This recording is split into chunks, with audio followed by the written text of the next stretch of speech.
Good afternoon. Welcome. Shane and I are very excited to be here to talk about arguably the hottest topic in tech. Welcome to the session, Building Smart Applications with Large Language Models.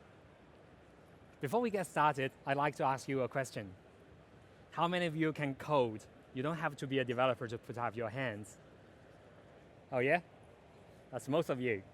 And how many of you have talked to a large language model before on the internet? Hands up, please. Of course, every one of you. I think you're definitely in the right room.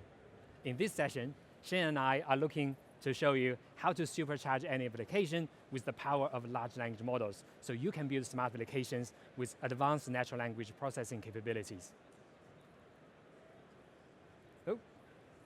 We'll start by building our first large language model powered application. We're going to touch on security and privacy to make sure you are confident to launch your applications with your internal, external customers to get feedback. And then we'll iterate based on your early release and build more capabilities your customers demand for. And finally, we're going to finish with Playvox's real-world product innovation, and Shane will take you through how Playvox view the opportunity brought by generative AI and especially large language model, and how they bring their product innovations to life using large language models on Amazon Bedrock. At the start, let's assume you have an existing application that your support team use to facilitate conversations between your customers and your support agents. The support supervisors would like to get a summary of each engagement for coaching and improvement purposes. So this is a typical summarization use case. Architecture-wise, let's assume your application has a front-end user interface running your user's browsers, and the application and the data store are running AWS. To integrate with the large language model, you just need to call the Bedrock API from your application and process the response from there. I guess most of you are developers here, and you probably know the flow of a typical web application. I guess you'll probably take the response from Amazon Bedrock, store that in your data store, and eventually surface that information to your support supervisors through your application's web interface. Let's look at the code. First, we create a Bedrock client and initialize it. And then we write a prompt in natural language, asking the large language model to summarize that engagement attached. And then we'll create a configuration object for the model invocation.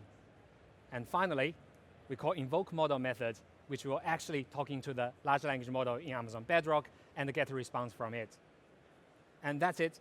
Your application is now integrated with a large language model, and you just opened a lot more possibilities for your application.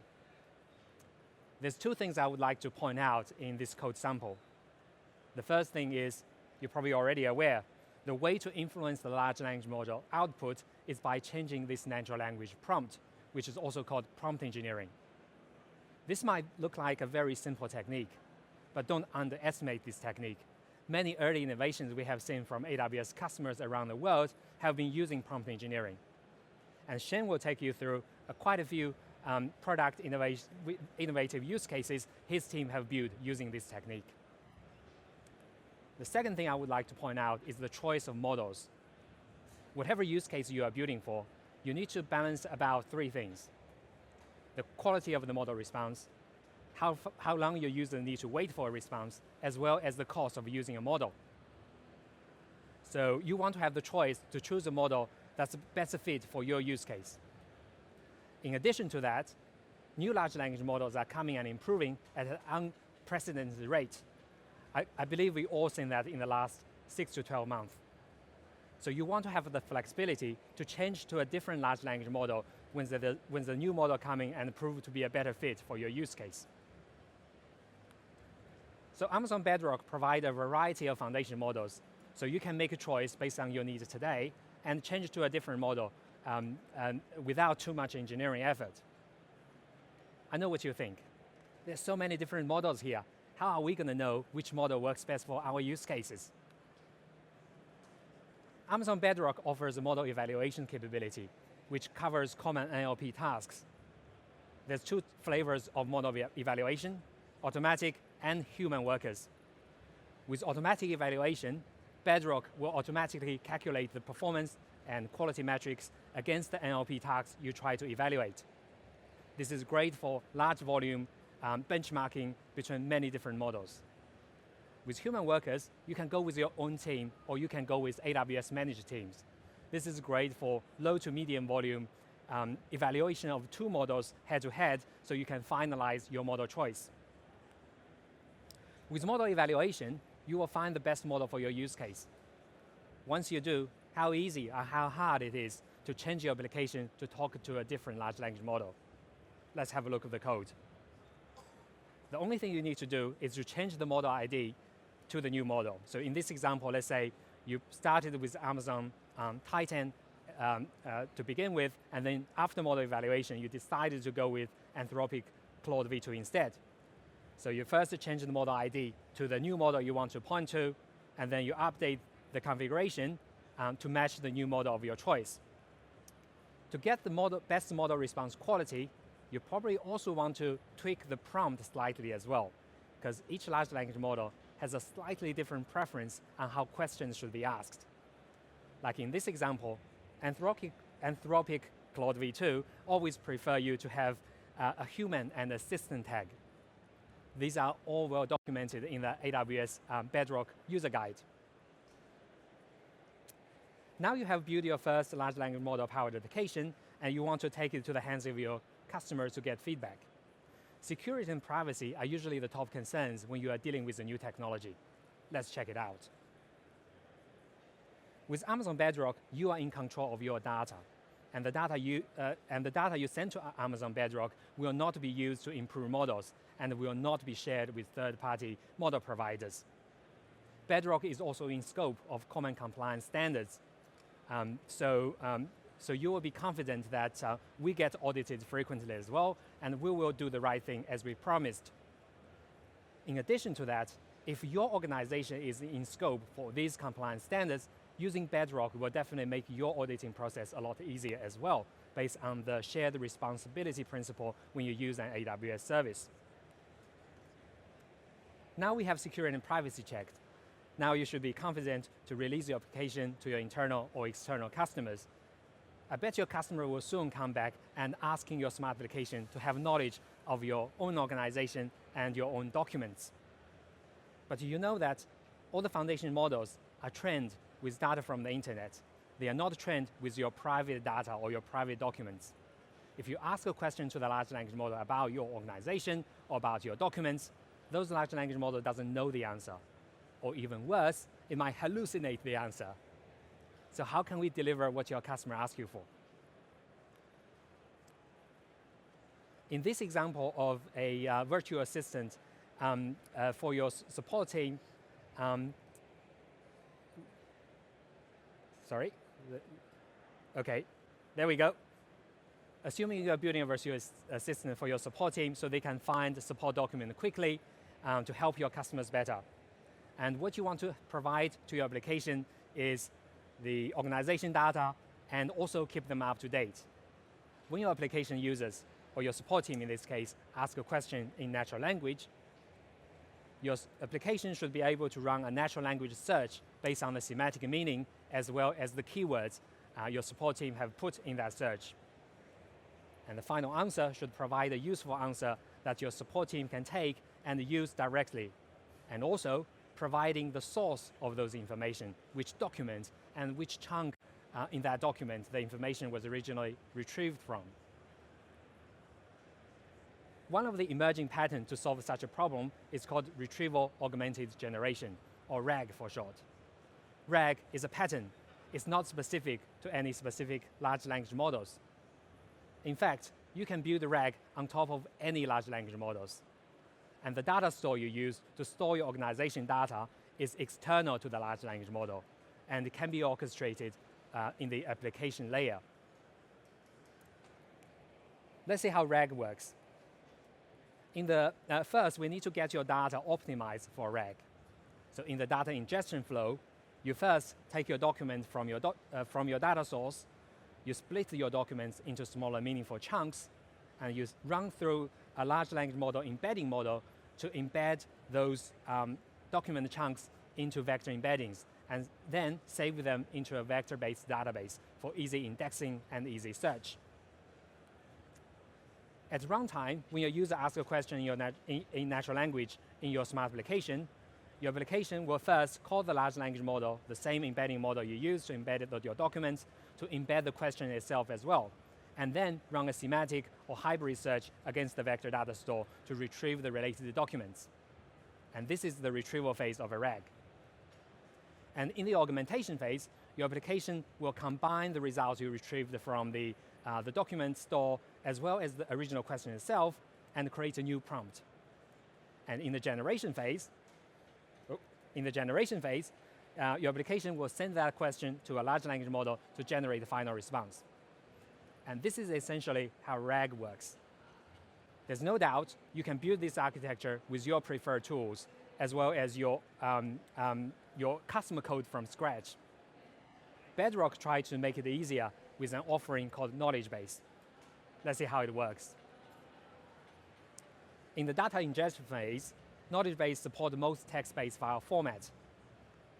And you can also choose different chunking algorithms, different embedding models, as well as different vector data stores to build your knowledge base.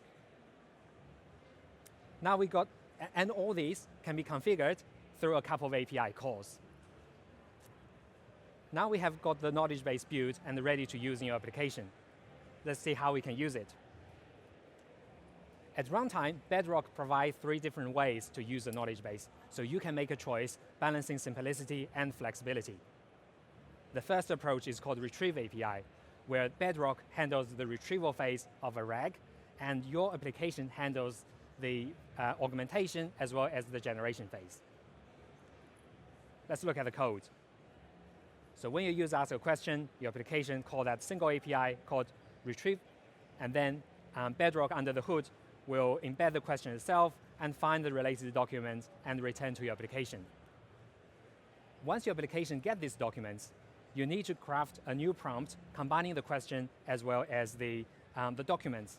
And in this case, my example is use the following piece of information to provide an answer to the questions attached. And if you don't know the answer, don't hallucinate. Attach the context as well as the question itself as well. So with Retrieve, you can probably see from the screen, you have to write a bit of code, but you got lots of flexibility to control the flow and what prompt you send to the large language model. Now, I want to show you a really cool animation if you can stop blinking for a second. Boom. If you haven't quite figured out what happens, the sure thing is the left side of the box has becoming a lot bigger and the right side of the box have become a lot more smaller. And this is the second approach to use a knowledge base in your application, which is called Retrieve and Generate API. With this API, all the 3 phases in the RAG, retrieval, augmentation, and generation, are handled by Amazon Bedrock. And the only code you need to write is a single API call to Amazon Bedrock. There's also a third way of using a knowledge base, which I'll talk about a bit later. Now you have included your own documents in your smart application, and your support agent is able to find information from thousands of documents quicker. But your application is still not integrated with all the other applications used in your organization. So your support agents still need to manually go through those systems to find some useful data as well as taking actions. As a developer, you know that 90% of those tasks they do in other applications actually have an API under the hood, but those APIs are not integrated. How can we solve that problem? I think as developers, one of the ways we all know very well is to hard code these integrations. And this probably have been the only way for a long time and might still be a good way for many use cases because you have complete control of the whole integration and as well as the whole flow. However, if your goal is to create a virtual assistant with a natural language user interface where your users can ask any questions in natural language, it will quickly become impractical to code for every possible integration. Let's see how Bedrock can help you on that. Bedrock got a capability called agents. Agents use large language models to understand the user intention through natural language, and breaking down that original request into multiple subtasks. It does not only breaking down those tasks, but also execute those tasks by calling your APIs. And for a developer, all you need to know is to list out all the APIs you want Bedrock to know and use at runtime, and when your user asks a question, a single API call to Bedrock agent to kick off the magic. Let me correct myself. There's no magic here. You can actually see the full chain of thought tracing generated by Amazon Bedrock, as well as the agent prompt sent to the large language model. You can even tweak those prompts to make it working better for your use case. Now let's see how we can set up an agent and use it in our application. In this example of a virtual assistant for insurance claims for your support team, first, we create an action group, which is a list of API you want Bedrock to know, basically. So I provided a description of my APIs, an open API schema for my APIs, as well as a Lambda function served as a wrapper of my APIs. In this example, I have 3 APIs: get all open claims, get claim details by ID, and send a reminder email. You can optionally attach a knowledge base to your Bedrock agent as well. And this is the third way of calling a knowledge base, as I mentioned earlier. And now the Bedrock agent is ready to be used in your application. Let's see how we can do that. Not surprisingly, a single API call to Bedrock agent to kick off the process. Here I said, send a reminder to policyholders with open insurance claims that has missing documents, and include the document requirement as well. Let's see what happened behind this simple API call. When Bedrock gets this request from your application, first, it generates a new internal new prompt combining the chat history as well as the action group you just defined, the knowledge base you attach to the agent, as well as the instruction itself, and create a chain of thought prompt and send that to a large language model. When the large language model receives this request, it will break down your request into multiple subtasks. In this example, it will first get all the open claims, and then get a missing document for each open claims. Third, get the requirement for each missing document, and finally, send a reminder to your customers. It subsequently call your API to get the required information as well as the context from the knowledge base, and then call your API to take actions to send the actual email. And finally, Bedrock agent will take the results from all the subtasks and combining that with the original request and call the large language model to get a final response. And in this example, the final response is there are currently 2 open insurance claims, and the reminder have also been sent for both claims. This looks like a busy screen, isn't it? There's lots of things happening. What I want to call out is all these things are happening within a single API call to Amazon Bedrock, and all the complexities are handled by Amazon Bedrock for you. So now we have configured agents and be able to integrate with APIs and orchestrate tasks. Next, let's look at model customization. Model customization is different from all the other methods we talked about earlier, in which the data you supply to the large language model is external to the large language model. With model customization, you are actually changing the model's internal parameters. I guess I'll take this opportunity to go through all the methods we talked about earlier and see when to use which method. If you look at this decision tree from left to right, if the task you try to do is quite simple, and the data you try to send to the large language model is small and very easy to find by your application at runtime, you should definitely go with prompt engineering. There's no more fancy stuff needed in this case. On the other hand, if the data you try to send to the large language model is relatively large, and the data are also stored in external data sources, you probably want to look at RAG or agent. Whether to use one or the other depends on what format those data are stored in and how real-time you need that data. If those data are stored in form of documents and you can tolerate some delays, you should go with RAG. If those data are served by APIs and you always need the latest update, you should go with Bedrock Agent. Model customization is most useful is when the data you try to provide to your large language model is quite static, which means it doesn't change or doesn't change much. Some example of this is organization-specific topics, terminologies, or a particular language style your organization uses. In practice, I suggest you to start with prompt engineering and then RAG and then agent before you consider model customization, because the first three approaches provide more flexibility in terms of what data you provide to the large language model and how you provide those data to the large language model.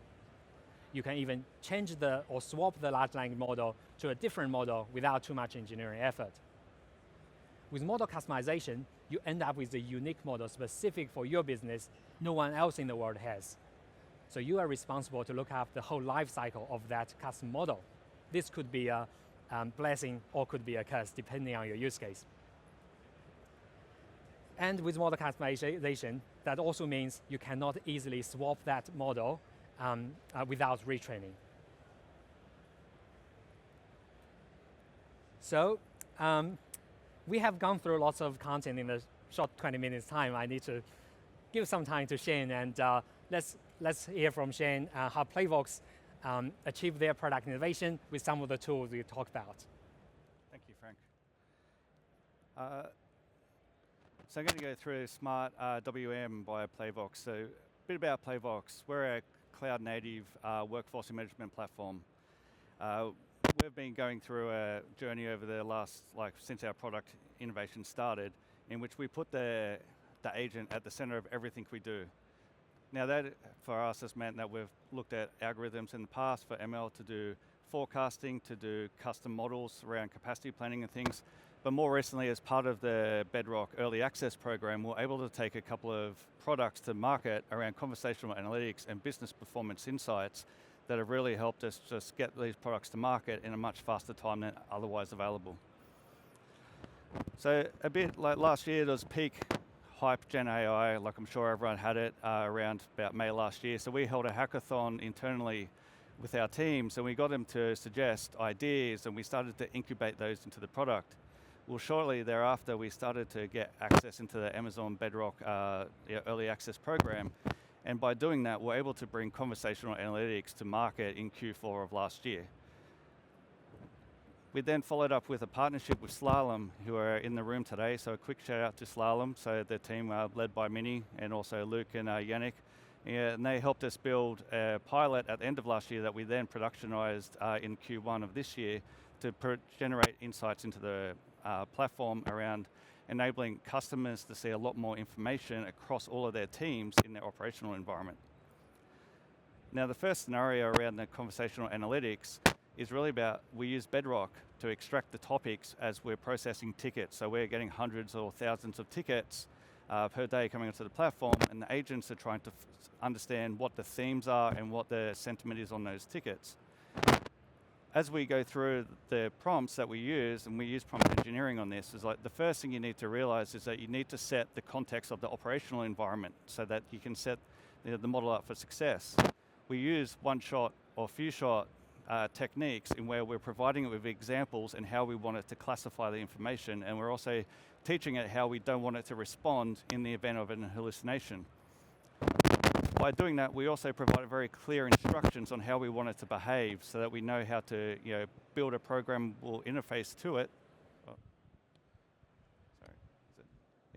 A programmable interface to it so that we can then make it clear for the customers, for how to get the instructions on how to get the data back. So we're able to then build a view like this, which you can see on the screen, which you can start to see the overall sentiment that's happening in real time in your operational environment. That was done using Comprehend, which I'll show in a second. But more, we're able to generate the topics, and we're able to get the topics back from the model in a much faster time than we'd be able to via traditional ML techniques around classification or supervised learning. So how did we build it? So we're already ingesting all of this data on our event-driven pipeline. And so really what we started to do was we started to publish it on further. And so we started to process these events and call Comprehend or invoke Bedrock using these prompts to get the data back and then store it in our MongoDB. And we're then able to then publish that further downstream, the metadata to other consumers, but it then is enabled the reports to be generated on the screen. Now, the second use case, which the Slalom team really helped us to build, helps teams save time by being able to find all of the trends that are happening in their data inside their teams across a whole environment. So workforce planners can start to see what trends are across different teams and which ones are performing well, which ones are on track to SLAs. Now again, the prompt engineering techniques that we're using here is again providing it with the context of the operational environment, so the model understands what the task is at hand.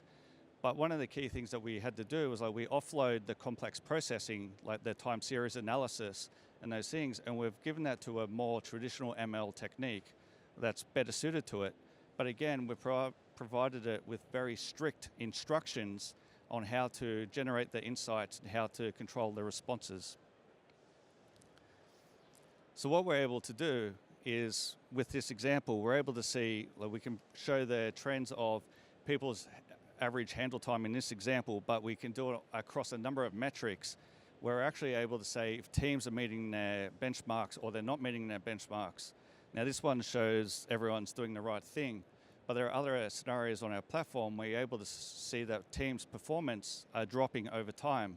And so then you can start to, as the workforce planner, you can start to say, hey, I want to take action on that, and you can start to work with the teams to take corrective actions. Now the way we built this was different to the way we built the previous example. This is more of a batch-orientated architecture because we're only generating the insights on an infrequent basis on a regular schedule. So we're using step functions again, but this time part of the processing is that we're saving the data to the lake first as the first step, and then we're providing the time series analysis to find all the different insights and trends across that data. We then use Bedrock to then go through and generate those insights and provide the narrative around what performance and the teams are within this environment. We again save that to MongoDB, and we then enable that to be searched and found, and we display it into the application. Now they were for us, they were great products to bring to market, but there are things that we want to do further. So we're going to use some of the techniques that Frank spoke about, which is using RAG to make it more contextualized and for us to embed some of the more customer data into their solutions. We're going to start looking at fine-tuning and optimizing the models. So that's again about cost optimization, getting the right price point down. But to do that, we're going to start looking at the performance of the models, and not in the sense of the speed, but it's the accuracy and how do we benchmark it and how do we have confidence that we can swap between models. But in order to do all of those things, we're going to have to invest more in our ML ops process. Now that's going to involve us looking at ways that we use a lot of lambdas and event-driven architecture, and so that's going to be how do we do canaries, or how do we do shadow deployments, and how do we measure that the models as we release them are performing the way we expect them to. Now some key considerations for everyone as they start on your journey is that you can achieve some good wins with time to market. So some of the scenarios you can build out, you can do in a very rapid time versus traditional techniques that we found in the first example where we were using it to extract topics. So you can get the products out faster. ML techniques are still valuable, and combining ML techniques along with generative AI, you're able to get a much richer experience than you can just by using the techniques in isolation. All right, so that's again one of the techniques we used in the performance insights, and where we're able to use those two together to show a much stronger outcome. You also need to remember that you're still in the cloud, obviously, but the rules still apply, and by which I mean the information security pillar is still the key pillar. And Frank spoke about the ways of securing the models, but they're the things that you need to consider as you bring these to market, how you're treating that data. And then also, the one that I've become to appreciate after seeing a couple of warnings is models are now like services. They're going to have a much faster innovation cycle, they're going to be deprecated, the whole world is moving faster. So you need to make sure that you're able to respond to this and be able to have that as part of your story as you bring these to market. So I'm going to hand it back over to Frank now, who's going to close out the session for you. Thank you, Shane. I hope you all the inspiration from Shane's talk and are ready to build your smart applications to solve your unique business problems. I think at the last, make sure you check out the Bedrock resources, as well as AWS Skill Builder to learn more about Amazon Bedrock, AIML, and AWS in general. And here are Frank and Shane. Thank you again, everyone. If you have learned something new in this session, please make sure you go do a survey and give us a 5-star review. Thank you again. See you in the next session.